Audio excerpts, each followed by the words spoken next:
चलोगे?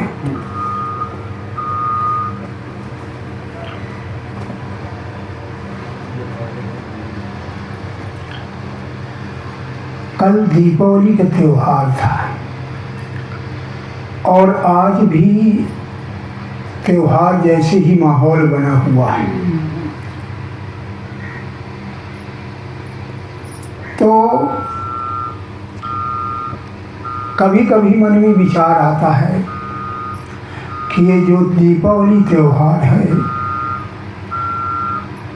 ये किस लिए मनाया जाता है, क्यों मनाया जाता है, इसका उद्देश्य क्या है और कब से मनाया जा रहा है। तो ये दीपावली का त्योहार सबको पता है। जब भगवान रामचंद्र जी 14 वर्ष का वनवास काट करके वापस लौटे थे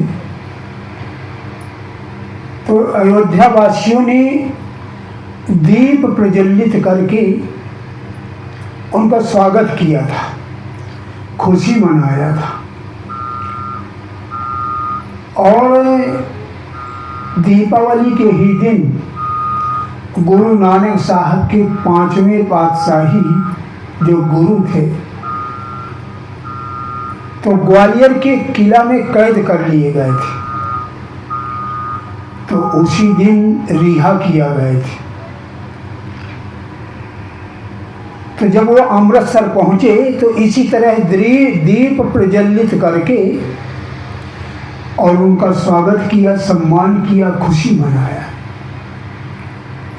और कहा जाता है कि बुद्ध भगवान को भी बोध गया में बट के पेड़ के नीचे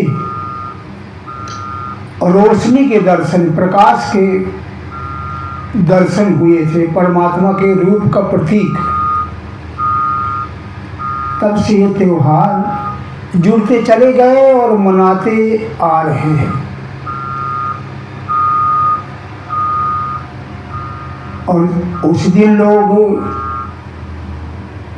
शाम को दीप जलाते हैं, अच्छे अच्छे मेवा मिष्ठान बनाते हैं, स्वादिष्ट भोजन बनाते हैं, खाते हैं, मिठाई बांटते हैं, गले मिलते हैं, पटाखे भी छुटाते हैं खुशी से। तो एक विचार करने वाली बात है कि आखिर चलो भगवान राम को तो काफ़ी दिन हो गए लेकिन अभी ये मनाए चले जा रहे हैं, मनाए चले जा रहे हैं, इसका क्या उद्देश्य है। और जो तीर्थों के नज़दीक हैं वो तीर्थ भी जाते हैं। तो आखिर ये हर साल मनाने का मतलब क्या है। तो इसमें इस त्योहार को मनाने के लिए एक प्रेरणा बहुत जबरदस्त मिलती है। ये जो दीप जलाया जाता है ये परमात्मा के रूप का प्रतीक है।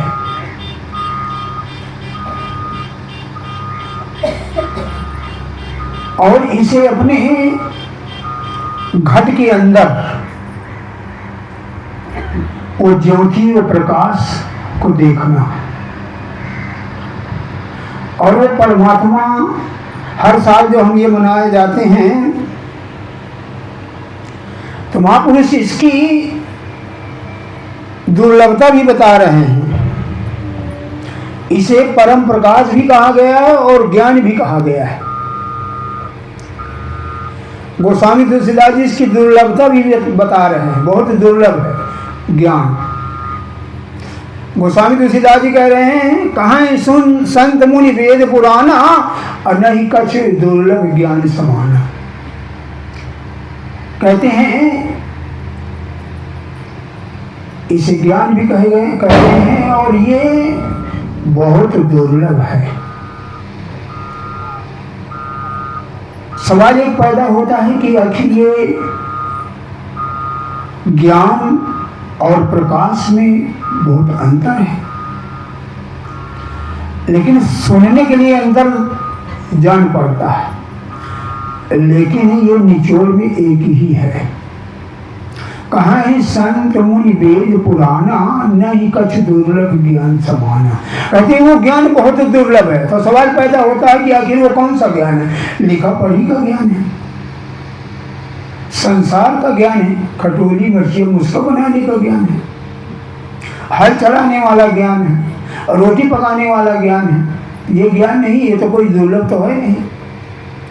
तो ये कौन सा ज्ञान है जो बहुत दुर्लभ है? तो गुरु नानक साहब कह रहे हैं, ज्ञान ध्यान धुन जानिए अकथ कहावे सो। सीधी सी बात है कि परमात्मा का साक्षात्कार होना, परमात्मा के दर्शन होना।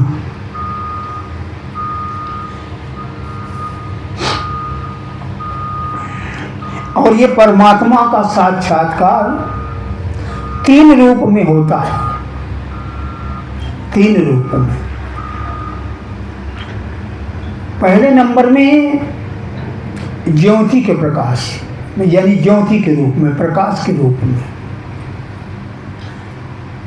और दूसरे नंबर में आवाज के रूप में, जिसको कहते हैं अनहद नाम, गैबी आवाज। और तीसरा है गुरु के रूप में, परमात्मा के 3 रूप में दर्शन होते हैं। और जैसी जिसकी पात्रता है, जैसी जिसकी भावना है, उसी हिसाब से होता है।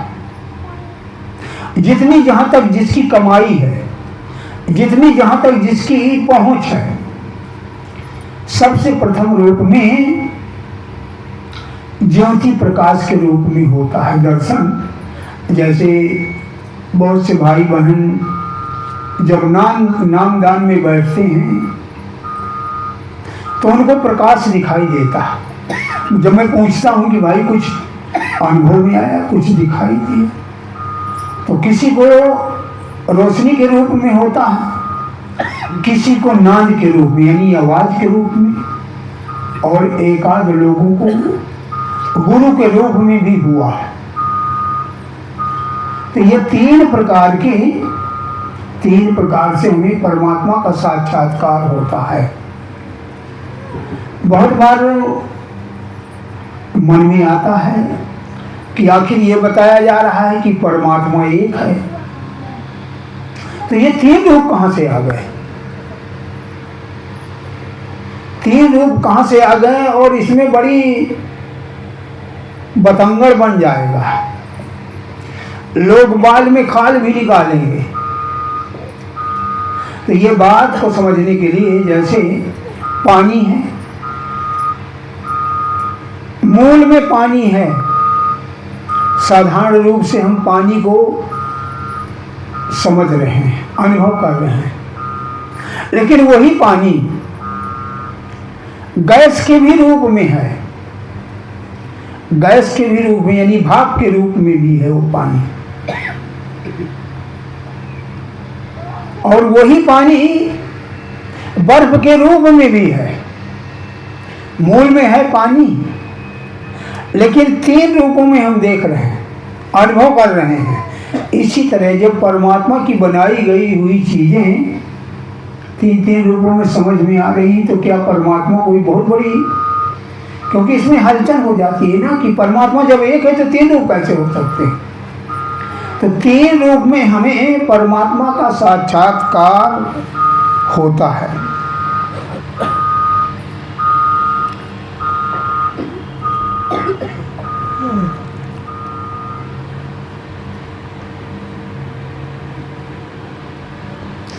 और ये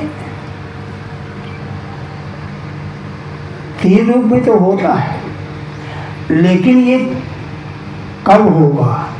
ये किसी संत सदगुरु के द्वारा होगा।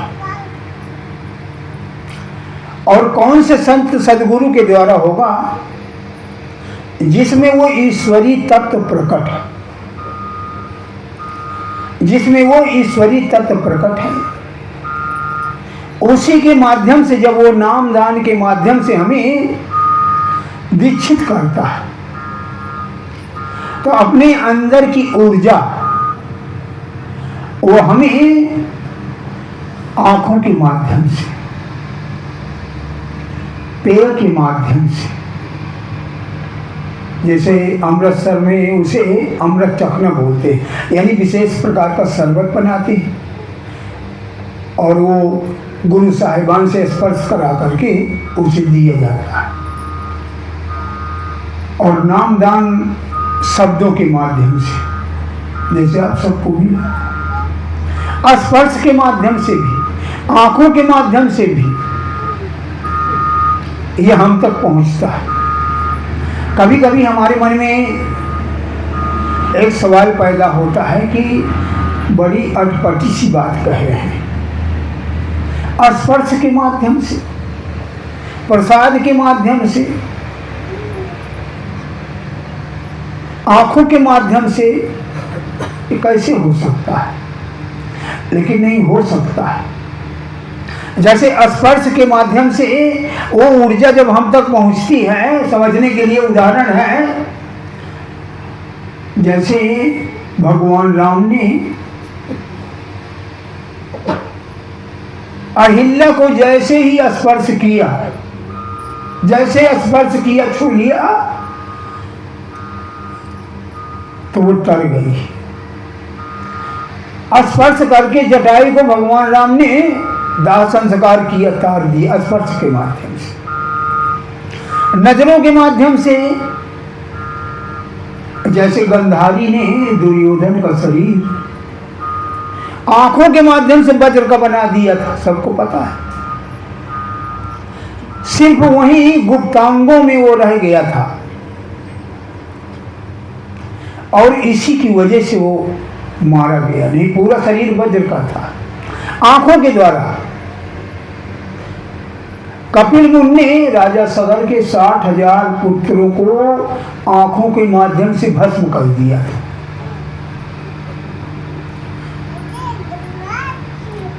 पेय के जल से, जैसे कोई संत महापुरुष कोई विशेष तरीके का शरबत बनाया, उसमें अपनी ऊर्जा डाली और पिला दिया। जैसे उदाहरण के लिए एक बार काशी में महाराज रविदास जी महाराज की ख्याति होने लगी, तो वहाँ एक पीपा राजा थे। पीपा राजा सुनकर के वो भी चकाचौंध हो गए कि अरे हमारे नगर में इतना बड़ा महात्मा, बड़ी उसकी ख्याति है और लोग प्रशंसा करते हैं। तो उसी नगर में एक दिन मेला लगा हुआ था, तो सारे गांव के लोग जो है मेला देखने चले गए। पीपा ने सोचा आज मुझे मौका मिला है, चलता हूँ, आज कोई है भी नहीं मुझे देखे लेकिन कोई कि मैं आज जूता गांठने वाले के यहाँ जा रहा हूँ और जरा मैं भी तो देख करके आता हूँ। तो पीपा साहब जब चले तो रविदास जी महाराज जूतियाँ गांठ रहे थे। तो उन्होंने सोचा आज ये नगर का राजा चल करके आया है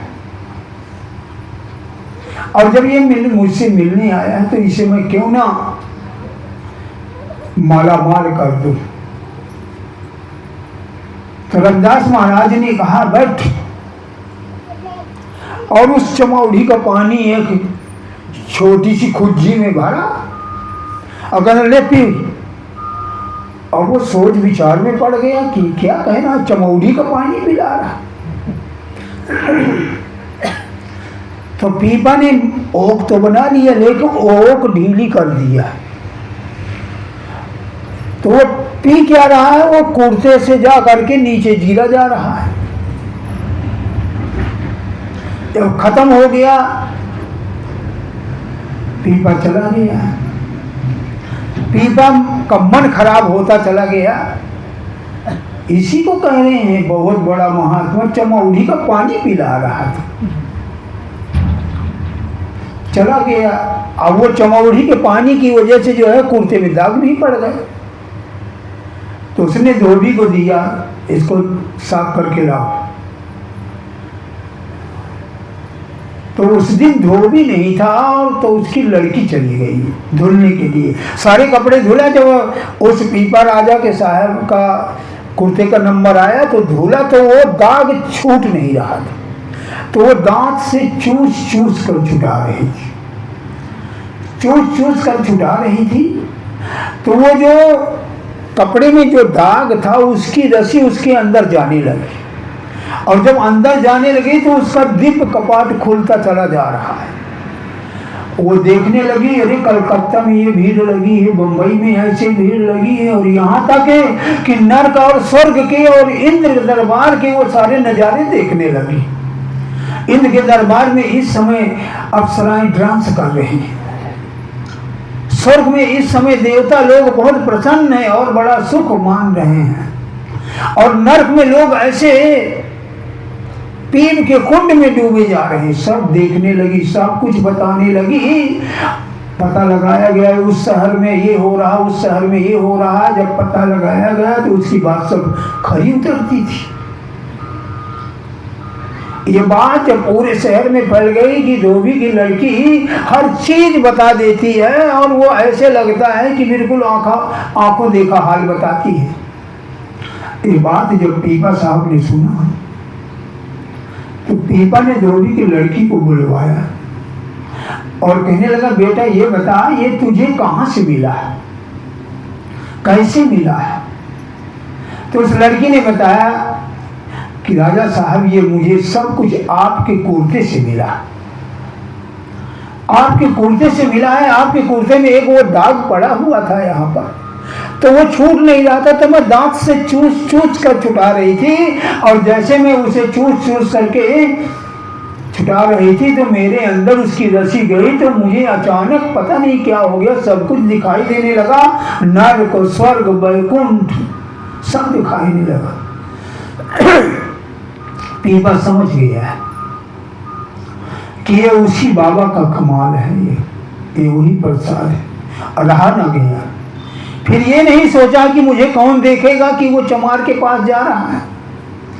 वो तुरंत वहां पर पहुंचा, हाथ जोड़ करके कहने लगा, महाराज मुझ पर दया कीजिए, जो आपने वो प्रसाद दिया था उसे मैं ओक तो मुंह में लगाए हुए था, लेकिन सारा उसे मैं गिरा दिया कुर्ते के उसमें से, मुझ पर फिर दया कर दीजिए, फिर दीजिए।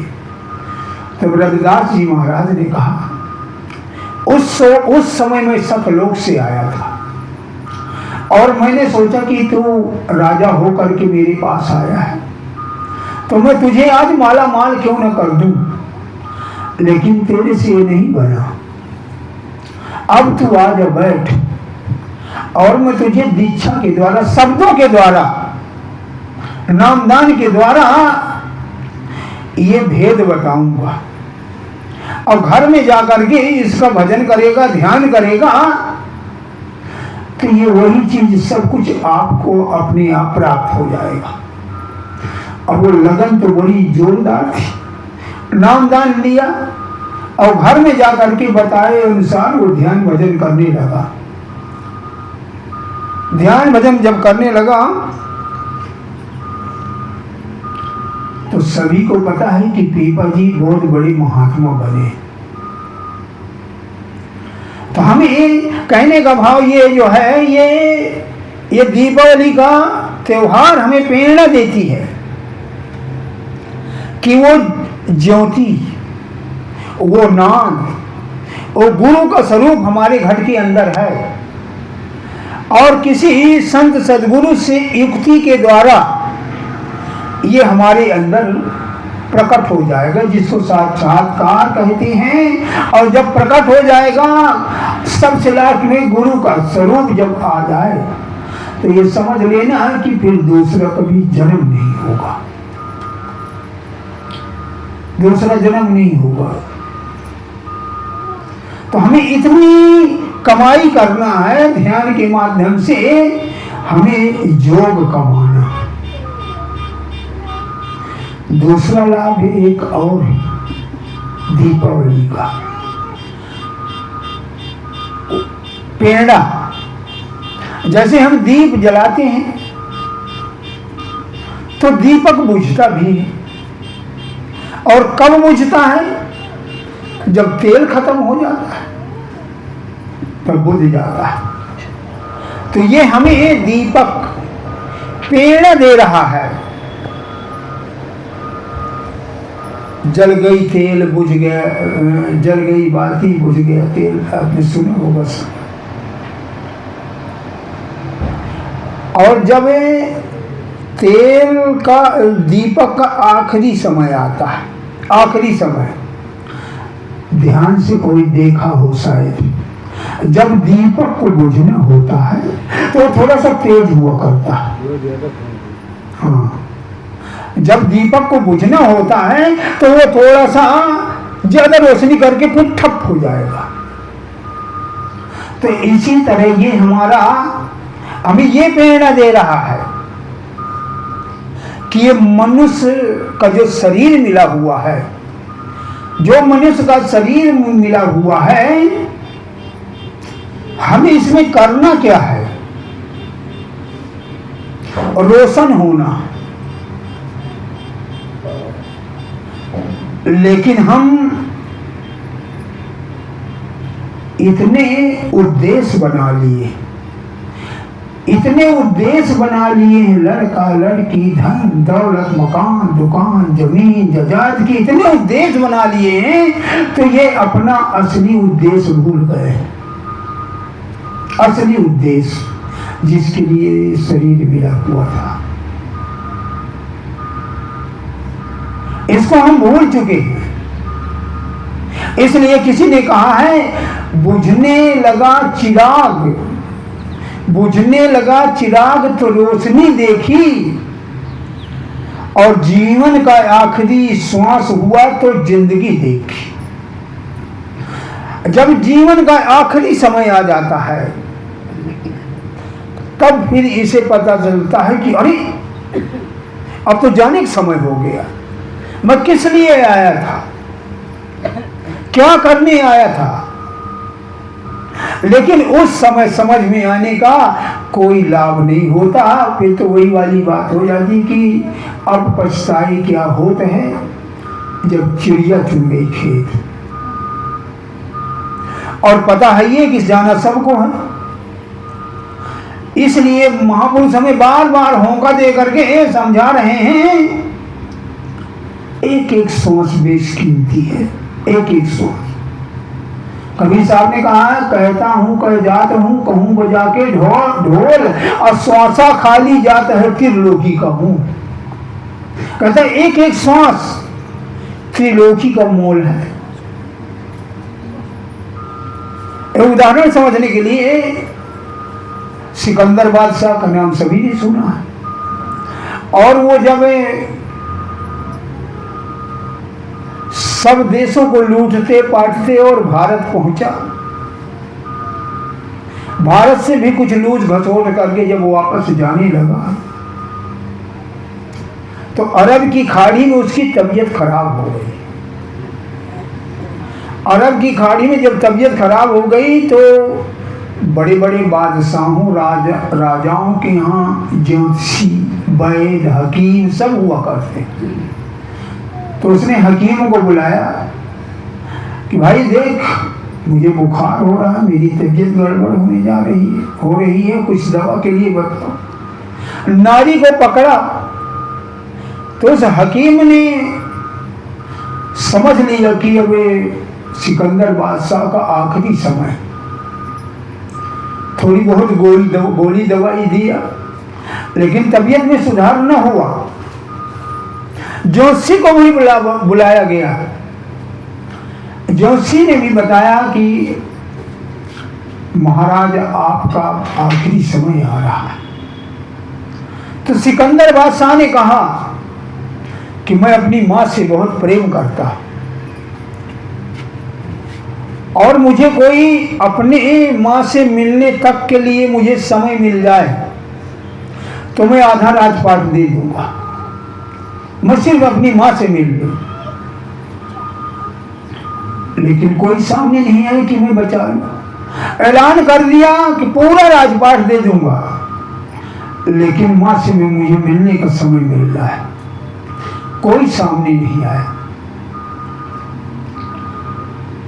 तब सिकंदर ने सोचा, और मैं मां से नहीं मिल पाऊंगा, तो सिकंदर ने सभी अपने सेना को और सब अपने पूरे जत्थे को बुलाया और कहा कि भाई देखो, अब मैं इस दुनिया से तो चला जाऊंगा, लेकिन जब मेरा जनाजा निकालना तो ये दोनों हाथ जनाजा के बाहर निकाल देना, ताकि शायद कि दुनिया से कुछ दुनिया को प्रेरणा मिल सके कि सिकंदर ने बटोरा तो बहुत, लेकिन साथ में कुछ भी नहीं जा रहा। तो शायद मैं तो कुछ नहीं कर पाया, लेकिन शायद दुनिया कुछ समझ जाए कि यहां से खाली हाथ ही जाना होगा। ये बात कह दिया गया, उसके जनाजा से हाथ निकाला गया। वहीं पर किसी ने शहर में कहा है, इकट्ठे कर जहांजर मुल्कों के माली थे, और सिकंदर जब गया दोनों हाथ खाली थे। कहने का भाव यहां से एक खाली हाथ जाना है, और चाहे जितनी बड़ी उपलब्धियां प्राप्त कर ले रावण जैसे, लेकिन कुछ हमारे साथ जाने वाला नहीं है। इसलिए कबीर साहब कह रहे हैं, श्वास श्वास सिमरन करो, वृथा श्वास ना खोए, ना जानो इस श्वास का आवन होए न होए। पता नहीं है जो अंदर श्वास चला गया है लौटेगी कि नहीं लौटेगी। कहते एक एक श्वास इतनी कीमती है। गोस्वामी तुलसीदास जी ने भी तारकस का उदाहरण दे करके कहा है। पुराने जमाने में धनुष बाण चला करते थे और तारकस में बाण भरे जाते थे। बाण जैसे चोंगा होता तो उसी में भर देते थे। उसका उदाहरण दे करके कह रहे हैं, तुलसी विलंब न कीजिए, भज लीजिए रघुवीर, तन तरकस से जाता है श्वास सभी को थी।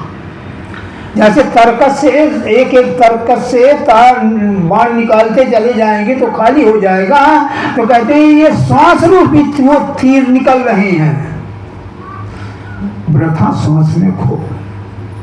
श्वास श्वास स्मरण करो, वृथा श्वास ना खो, ना जानो इस श्वास का आवन न हो। तो हमें ये दीपावली ये प्रेरणा देती है। और इसी तरह बहुत से लोग कह देते हैं कि महापुरुष देवी देवताओं का मंदिर मस्जिद गुरुद्वारे चर्च का तीर्थों का खंडन करते हैं, लेकिन खंडन नहीं करते, हकीकत में वो समझाने की कोशिश कर रहे हैं। जितने भी ये मंदिर बने हैं, मस्जिद बने हैं, चर्च बने हैं, गुरुद्वारा बने हैं, इसका एक उद्देश्य था। क्यों बने हैं, किस लिए बनाए गए, और कहां हम फिसल गए, कहां हम अटक गए। ये जो मंदिर बना हुआ है ये इंसान के रूप में बना हुआ है, खोपड़ी, और जो गुंबज होता है एक खोपड़ी के रूप में। इसी तरह मस्जिद में मेहराब यहाँ दो आंखों के हड्डियों के रूप में बना हुआ है, और इसी तरह ये जो चर्च है एक नाक की लंबोतरी बनी हुई होती है। तो इसके अंदर, मंदिर के अंदर एक घंटा बना होता है, एक वहां पर मूर्ति होती है, और वहीं पर दीपक जलाते हैं, ज्योति जलाते हैं, आरती करते हैं। तो हमें समझने के लिए ये मंदिर बनाया गया था कि ये तेरी शरीर रूपी मंदिर में वहां परमात्मा की मूर्ति भी है, वहां घंटा भी है, यानी आवाज धुन जिसको नाम धुन कहते हैं, और वो ज्योति भी है मनुष्य शरीर के अंदर है। तो ये हमें ये समझने के लिए, जैसे हमें का को समझने के लिए कबूतर का चिन्ह की तरफ प्रेरित कर देते हैं, का से कबूतर, ताकि समझ में जल्दी आ जाए।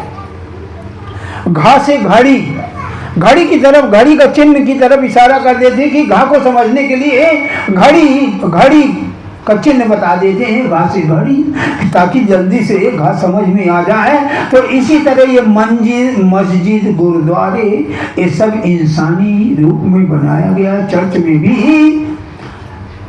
ब्रह्मानंद ऊपर में 1 घंटा लगा हुआ होता है, वो भी नाद का प्रतीक है।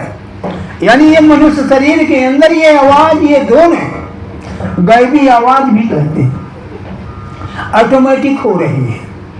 तो ये मंदिर मस्जिद इसलिए बनाया गया, मस्जिद में आवाज देते हैं, बांग देते हैं। वो बांग ये मनुष्य शरीर के अंदर है। जिस भाई को कभी सुनाई देगी, ज्योति दिखाई देगी, इसके बाद फिर गुरु का रूप दिखाई देगा। तो ये मंदिर इसलिए बनाए गए थे कि मंदिर का नमूना दे करके और हम अपने घर के अंदर इस बात को समझें। और इसी तरह तीर्थ भी, जितने भी तीर्थ हैं, यहाँ कोई ना कोई महापुरुष आकर के उस परमात्मा की, खुदा की इबादत किया।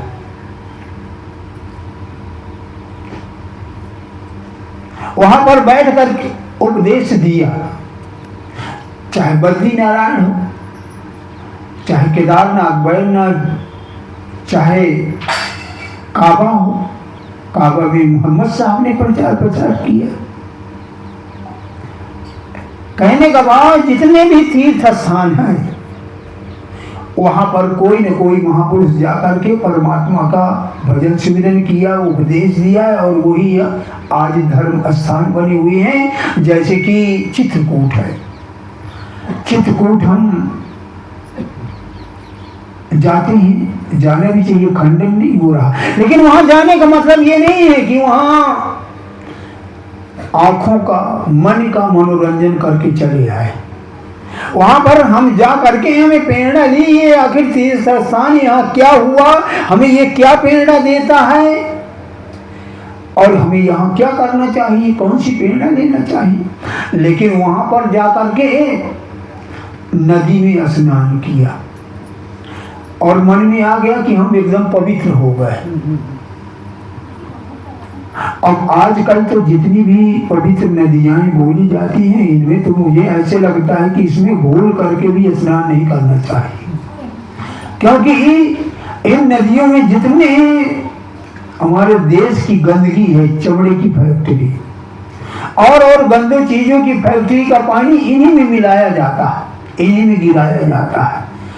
अगर इनमें स्नान कानपुर में जाट मऊ में चले जाओ तो फकत चमड़े का, अगर कोई गया हो जाट मऊ में तो वहाँ का हाल जानते होंगे कि निकल तो नहीं जाता है, और पूरे चमड़े का पानी उसी में मिला दिया जाता है। आगे चल के उसी के लोग बड़े श्रद्धा से पीते हैं और अपने आप को ये मान लेते हैं, वाह वाह। लेकिन विचार कीजिए, इन तीर्थों में स्नान करने से कुछ भी नहीं मिला, कुछ भी नहीं मिला। नहीं, अभी कल परसों से रामघाट में इतनी भीड़ ही सभी जानते हैं, लेकिन इन तीर्थों से, और पलटू साहब कह भी रहे हैं, इन तीर्थों में नहीं है, इन तीर्थों का खंडन नहीं है, इन तीर्थों में से हमें प्रेरणा लेनी है। तीर्थों का खंडन नहीं हो रहा। यहाँ पर क्या हुआ था, क्यों आए थे, यहाँ पर क्या उपदेश हुआ था, कौन से ग्रंथ में लिखा है, हमें क्या करना चाहिए, हम इन तीर्थों से हमें प्रेरणा लेनी चाहिए। इसलिए पल्टू साहब ने कहा, इन तीर्थों में कोई डुबकी लगा करके आए और सोचे हम परमात्मा का साक्षात्कार कर लिया है, तो ये महा धोखा है। पल्टू साहब ने कहा है, सब तीर्थ में खो दिया, गहरी डुबकी मार। पलटू जल के बीच में किन पाया करता। पलटू जी कह रहे हैं, मुझे जरा कोई बताए तो कि इन तीर्थों में डुबकी लगाने से किसी को कुछ मिला। अच्छा चलो नहीं मिला, लेकिन काम, क्रोध, लोभ, मोह, अहंकार में कुछ कंट्रोल हुआ? तब भी नहीं हुआ। कुछ नहीं हुआ। तो हमें महापुरुष प्रेरणा दे रहे हैं कि इन तीर्थों में जा करके, वहां से जा करके हमें सीख लेनी चाहिए। और अगर तीर्थों में डुबकी ही लगाना है तो असली तीर्थ पता है कौन है? असली तीर्थ यही है, असली प्रयाग यही है, संतों की समाज। और यही में स्नान करने से हमारे मन का मैल दूर होगा। मन का मैल दूर क्या होना है? विवेक होना, ज्ञान होना। इसलिए कहा है भरा सत्संग का दरिया, नहा लो जिसका दिल चाहे। जिगर से दाग पातक का छुड़ा लो जिसका दिल चाहे। न ऐसा कोई तीर्थ जगत में दूसरा प्यारे, गया द्वारका में जा करके समझ लो जिसका दिल चाहे। नहीं है कुछ बड़ा ताजुर जो संतों ने बतलाया। कहते हैं ये वो सागर है कि इसमें डुबकी तो लगा। कबीर साहब और एक जगह धर्मदास जी कह रहे थे, कबीर साहब कह रहे हैं सत्य नदी हरि नाम की जहां पखारते अंग और निर्मल मन होते हैं संतों के सत्संग। गोस्वामी तुलसीदास जी भी कह रहे हैं सुन समझे जन मुदित मन मज्जे राग और लहनी चार फल अछत तन साधु समाज प्रयाग। कहते हैं असली प्रयाग, असली तीर्थ संतों का समाज है। और इस गंगा को जहां बुलाओ, जहां बुलाओ प्रेम से वहां चली आती है और हमें पवित्र करके चली आती है। सच्चा प्रयाग, सच्चा तीर्थ है, ये संतों का सत्संग है। बस जहां से हमें पवित्र होना, जहां से हमें कुछ मिलना है। अब मिलने का मतलब है विवेक होना, ज्ञान होना, बस यही मिलना है हमें।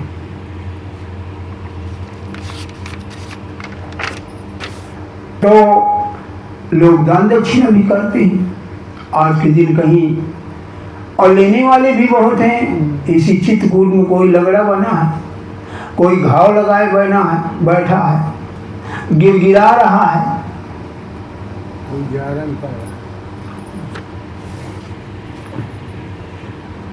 तो इसके लिए सेवा कहा है। बुरा लगे तो न सुनाओ, नहीं कहो तो सुनाओ, क्योंकि आखिरी में ही होगा कि बाबा तो पैसे वाला चक्कर फेर दिया ना। सेवा हम जो कमाते हैं, जो हम कमाते थे, ध्यान से सुनना, जो हम कमाते हैं इसमें से 10वां हिस्सा ईमानदारी से निकालना पड़ेगा। ईमानदारी से। अब समझे 10 कमाते हैं तो 9 में अपने लिए वो नहीं, अपने लिए नहीं है, अपने लिए उतना है जितना हम अपने पेट में खाएं। इसके अलावा पत्नी का है, पति का है, लड़के का है, लड़की का है, माता का है, पिता का है, समाज का है, यार दोस्तों का है, रिश्तेदारों का है, सबका हिस्सा है इसमें। 10वां हिस्सा उसे परमात्मा का कह लीजिए, उसे हम सेवा कह देते हैं, दान कह देते हैं। ये दानवान नहीं है, बड़ी अटपटी बात लगेगी। ये दान नहीं है, ये हकीकत में हमारे टैक्स है, टैक्स 10वां हिस्सा। और 10वां हिस्सा के अलावा जब कहीं दे तब जा करके कोई दान पुण्य में गिनती आएगी। 10वां हिस्सा तो हमारा टैक्स है, टैक्स है। ये जो आंखों को अच्छे अच्छे चित्र देखते हैं, अच्छे अच्छे रूप देखते हैं, सुख मानते हैं, इनका आंखों का टैक्स है। नाक का टैक्स है, अच्छी अच्छी खुशबू लेते हैं। जीभ का टैक्स है, अच्छे अच्छे स्वाद लेते हैं। ये हाथ के टैक्स हैं, ये पैर के टैक्स हैं, जिससे चल करके हम कहीं दूसरी जगह पहुंच जाते हैं। ऐसा टैक्स है।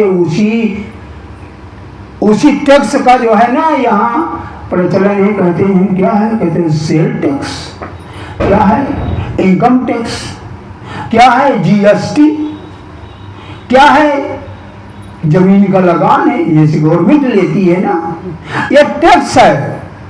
तो ये हमारा 10वां हिस्सा टैक्स है।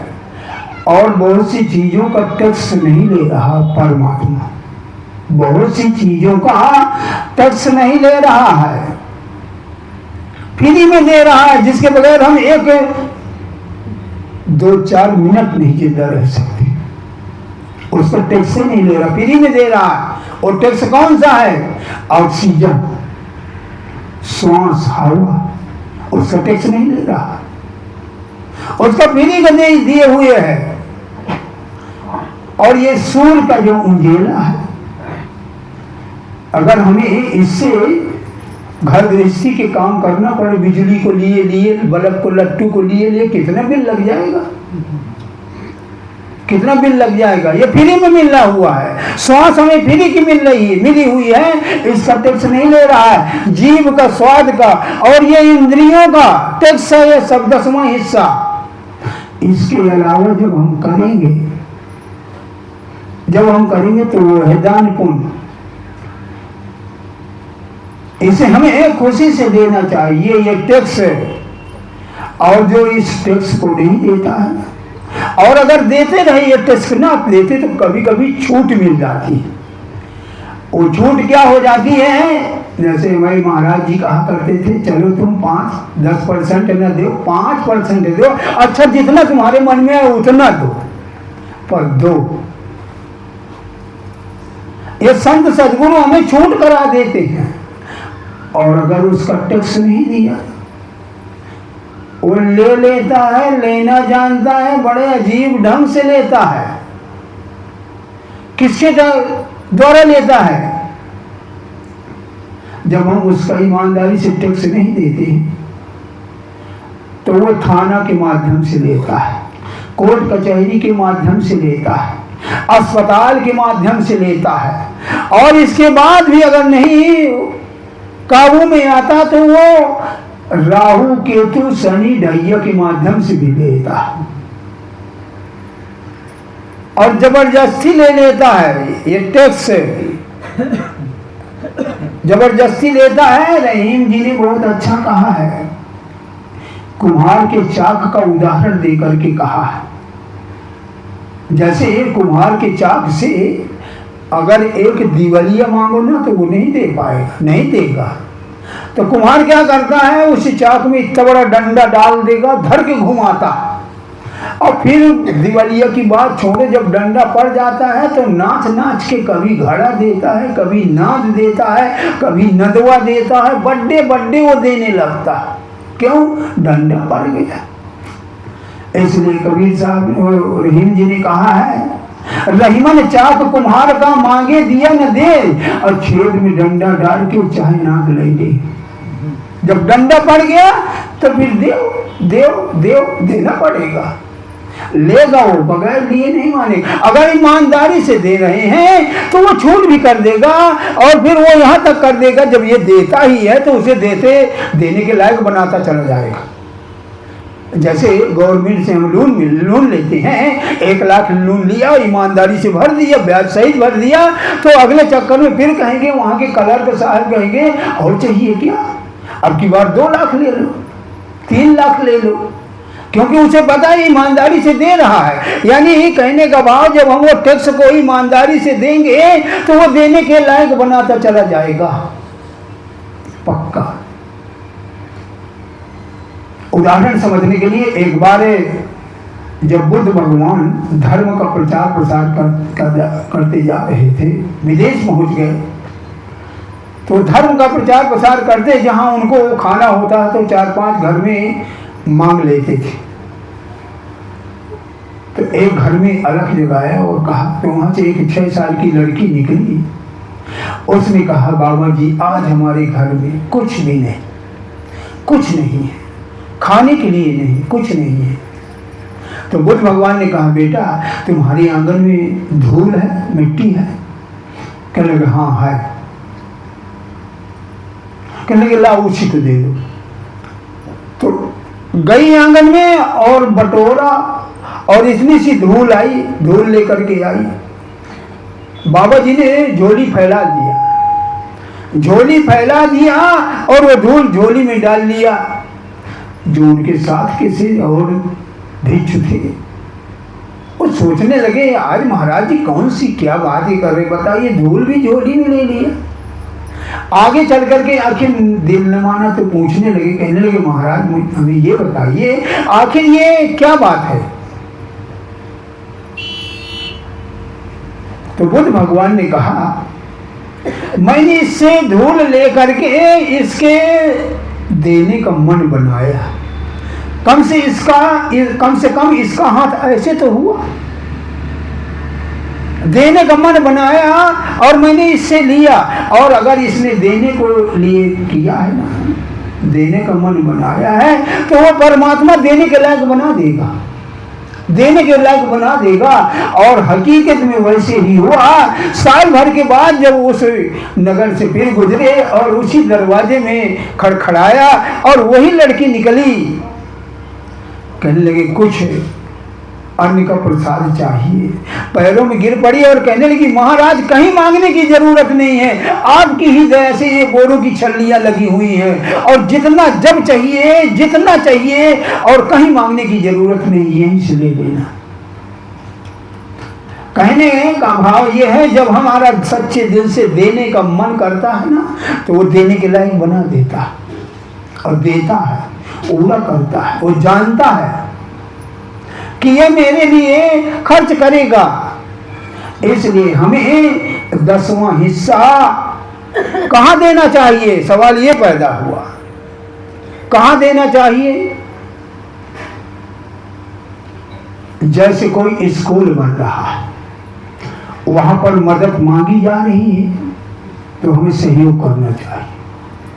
कहीं अस्पताल बन रहा है, हमसे वहां मांगा जा रहा है, हमें देना चाहिए कि हाँ बहुत से लोगों का इलाज होगा।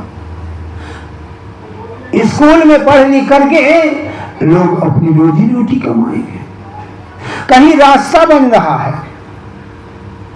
कहीं रास्ता बन रहा है, कहीं समाज कल्याण के लिए मांगा जा रहा है तो भी देना चाहिए। और कहीं अगर कोई सत्संग भवन बन रहा हो जहां से हमारे जीवन के कल्याण के लिए आध्यात्मिकता का ज्ञान मिल रहा हो, हमें प्रेरणा मिले, और वहां भी अगर कोई सहयोग के लिए कहा जा रहा है तो आंख बंद करके देना चाहिए। कोई मोहताज है बहुत परेशान है, हकीकत में परेशान है तो भी मदद करनी चाहिए।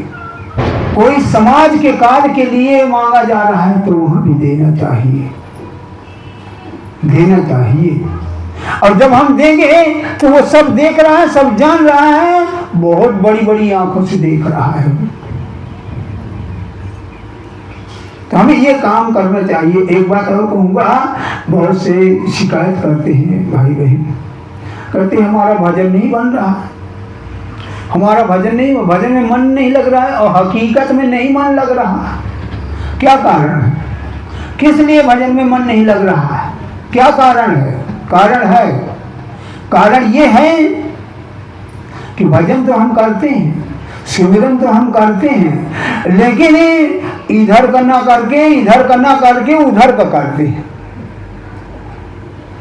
कहीं मामा का सिमरन करते हैं, कहीं बुआ का सिमरन करते हैं, कहीं ससुराल का सिमरन करते हैं, कहीं पति पत्नी की सिमरन करते हैं। ये सिमरन कर रहे हैं, इस सिमरन की वजह से उस सिमरन में मन नहीं लग रहा। अगर उस सिमरन में मन लगाना है तो आज से ही शुरू कर दीजिए। जितनी देर ये मन खाली हो, गुरु के नाम का सिमरन करना शुरू कर दीजिए। खाते पीते उठते बैठते सोते जागते जब भी हो ये गुरु के सिमरन का करना शुरू कर दीजिए, गुरु के नाम का सिमरन कर दीजिए। और जब ये सिमरन करना शुरू कर दोगे तो ये प्रबल हो जाएगा और ये सिमरन उस सिमरन को काट डालेगा। जैसे लोहा लोहे को काट देता है, लोहे की यारी लोहे को काट देती है ना, तो ये वाला सिमरन है तुम्हारे नानी माई मामा का सिमरन को काट देगी। 24 घंटा जब यही सिमरन करोगे और फिर जब शाम को बैठोगे ऐसे मन लगेगा कि 1 घंटा बीत जाएगा, पता चला कि 5 मिनट बैठे। अजमा करके देखिए, सिमरन को काटेगा। इस तरीके से वो वाले सिमरन के लिए ये वाला सिमरन से काटिए और फिर जब शाम को ध्यान में बैठोगे चट ध्यान लग जाएगा, तुरंत ध्यान लग जाएगा। परमात्मा की दया में तुरंत नजदीक आ जाएगी। इसलिए मैं कहता हूं कि सिमरन को सिमरन काटेगा, सिमरन को सिमरन काटेगा और फिर आपको भजन ध्यान में मन लगने लगेगा। तो मैं अपनी बात यहीं से समाप्त करूंगा। सबको बाहर जाना है और इतना ही काफी है। मेरे गुरुदेव कहा करते थे कि अगर एक ही दो बात अगर दिल में उतर गई, 1-2 बात दिल में उतर गई तो ये समझ लीजिए कि हमारा पूरा कल्याण हो गया। तो मैं अपनी बात यही समाप्त करूंगा और सब लोग लंगर चल करके जाना, प्रसाद लेकर के जाना।